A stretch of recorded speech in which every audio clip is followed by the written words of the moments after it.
Handa na ba kayo makilala? Okay. Ngayon, may request ako sa inyong lahat. Tignan yung katabi nyo. Ano nakikita nyo? Yung paligid nyo. Tignan nyo. Ano yung mga nakikita nyo? Puno. Ano ba? Sino gumawa ng mga puno at saka mga tao?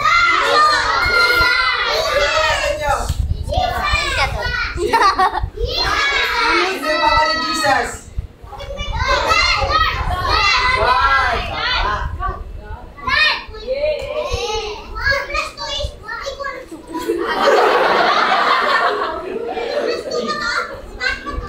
Si?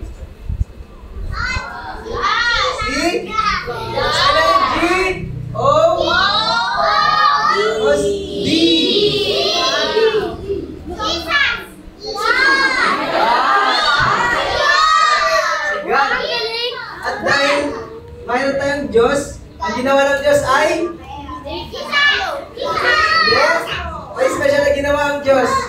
Ano yung mga special na ginawa ng Diyos?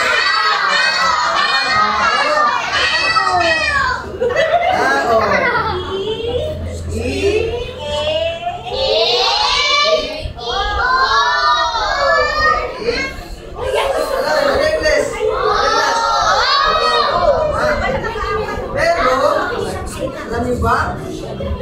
Anong ginawa ng Diyos ang tao? Ang sabi niya ay, all is good. Ginawa ng Diyos ang tao at ang sabi niya sa Genesis 1:31 na all that God created is good. Ibig sabihin, lahat ng ginawa ng Diyos ay mabuti. Ngunit dumating sa puso ng tao ang ayan. Satan! Sin.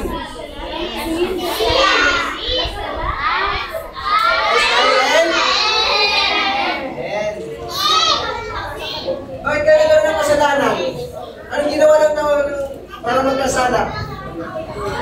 Anong ginawa ng Adam? Anong ginawa ng Adam ng iba? Prutas ng?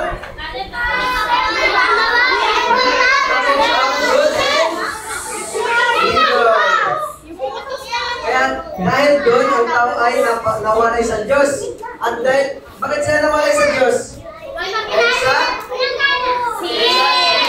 Dahil ang lahat ng, ibig sabihin ng sin ay lahat ng ginagawa natin na hindi nakalugod-lugod sa ating Panginoon. Na yung mga ayaw ng Diyos na ginagawa natin, yun ang tinatawag natin na sin. Kaya, ang sabi niya din sa Romans 3:23 na ang lahat ay nagkasala. Sino lahat? Sino ang mga nagkasala? Lahat. Kaya, ang patutunguhan ng mga tao ay saan tutungo ang mga tao? Pag namatay. Dahil tayo ay nagkasala. Saan? Saan?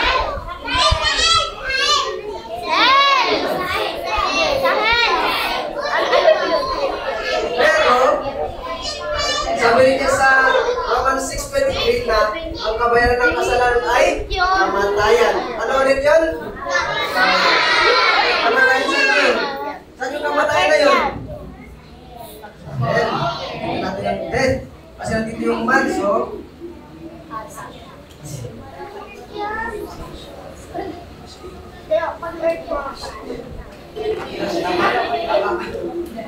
no. I did. Hindi lang tawa.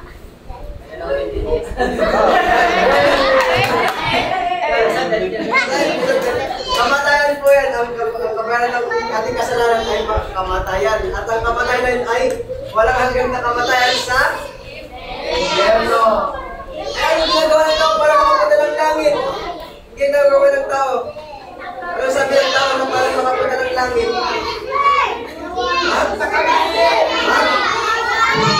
Good works? Totoo ba? Good works? Ang tao ay gumagawa ng paraan para makapunta ng langit ay ano? Ano sa magulang? Okay, naglalagay ka. Ano pa?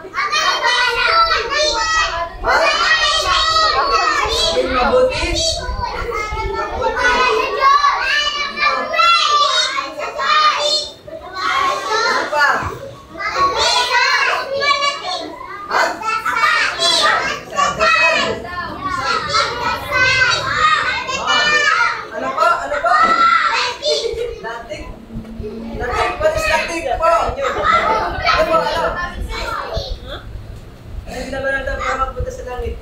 Nagpaling tayo sa magulang. Oh! Very good. Gagawa ng ano. Pero nakita niyo ba lumabot sa langit kay God? Hindi. Bakit kaya? Bakit?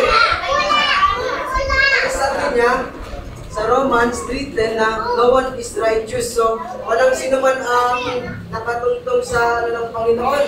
Walang sino man ang banal, walang sino man ang matuwid upang makapunta ng langit.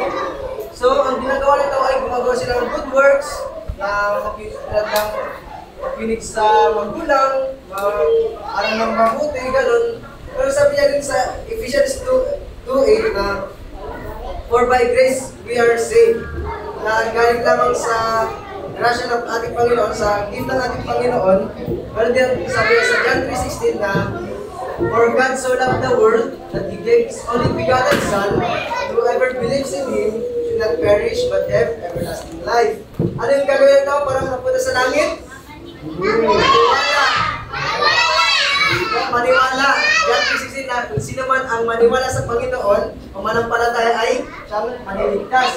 Kaya, ang ginawa ng Panginoon dahil tayo ay mahal na mahal ng Diyos, dahil tayo ay ang special na ginawa ng Diyos sa mundo nito, ginawa niya ay sino niya si? Sino niya? Si? Jesus. Ano kaya to? Ano kaya to? Ano to? Ano kaya to? Ano? Dugo!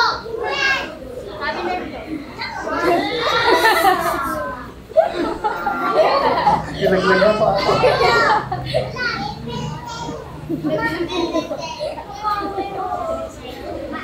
Sinend na ko yun si Jesus upang ano, sinend ni God si Jesus para mamatay sa krus. Bakit namatay si Jesus sa krus? Tama. So, ibig sabihin ba nun na pag tayo ay pag binayaran ni Jesus ang ating kasalanan, kailan pa natin gumawa ng mabuti? Kaya ba natin magawa ng mabuti upang makapunta ng langit? Hindi na. Ang kailangan natin gawin ay maniwala kay Jesus. Pero ibig sabihin naman nun, pag naniwala tayo, hindi na tayo gagawa ng mabuti? Hindi rin. Kasi kailangan din natin gumawa ng mabuti para pakita sa tao na tayo ay safe. Tayo ay anak ng Panginoon. Na para tayo ay hindi na para sabihin, kasi pag ikaw ay anak ng Panginoon tapos gumagawa ka ng mali, ano sasabihin nila?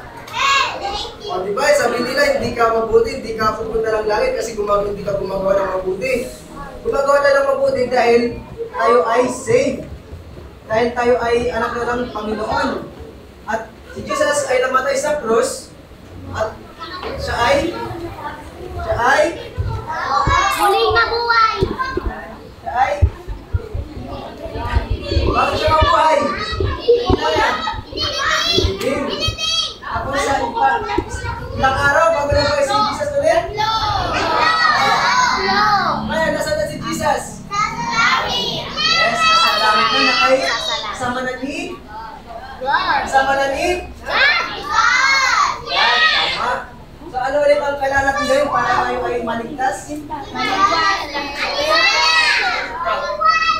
Ito.